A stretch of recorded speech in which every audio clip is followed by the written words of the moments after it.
আজিমল রেসিপিতে স্বাগতম। আসসালামু আলাইকুম। কাছে বা দূরে যে যেখানে আছে আশা করি সবাই ভালো আছো। বৈশাখী তো গতকালকেই চলে গেছে, তো আমার ছেলে বলতেছে বৈশাখীর খাবার কালকের খাবার আজকে রান্না করতেছে। আমি কই না, মানে কোনো কিছুই কালকে রান্না করি নাই, মানে বৈশাখী উপলক্ষে বা আজকেও না। আজকে মানে লাউ শাক দিয়ে হলো ভর্তা বানাবো।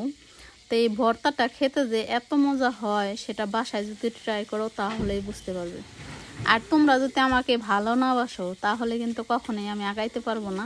তো একটা পাত্রে দিয়ে দিছি পরিমাণ মতো তেল, আর একটা মাছের অর্ধেকটা, মানে ইলিশ মাছের অর্ধেকটা মাঝখান থেকে একটু ফালা ফালা করে কেটে নুন হলুদ দিয়ে মাখিয়ে দিয়ে দিলাম তেলের ভিতরে। দিয়ে দিচ্ছি জৈবনালা কিছুটা, একদম কাঁচামরিচ জৈবন ছাড়া, শুকনো মরিচ, পেঁয়াজ আর হলো রসুন।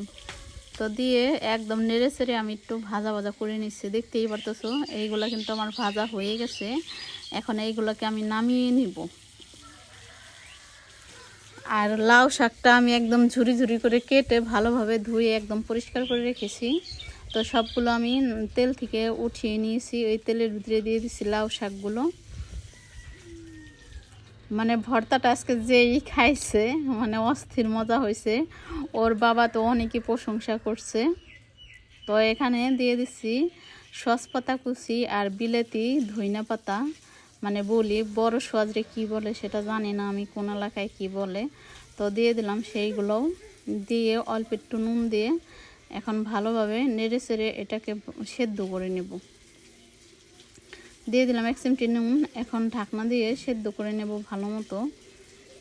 আর এরকম করে ভর্তাটা বানালে মানে পেটের কোনাখানি কোনো জায়গায় আর খালি থাকবে না, একদম ভরে যাবে। আর গরম গরম ভাতের সাথে তো কোনো কথাই নেই।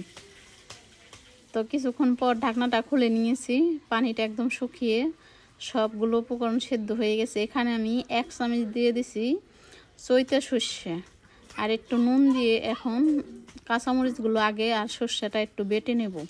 কারণ সর্ষেটা দেওয়ার কারণে ভর্তার স্বাদ যে কত পরিমাণ বাইরে গেছে সেটা যদি বাসায় তোমরা ট্রাই করো তাহলেই বুঝতে পারবে। তাছাড়া কিন্তু বুঝতে পারবে না যে আসলেও মানে সর্ষের ঝাঁঝালো একটা গ্রান একাকার হয়ে একদম ভর্তাটা সেই মজা হয়ে গেছে।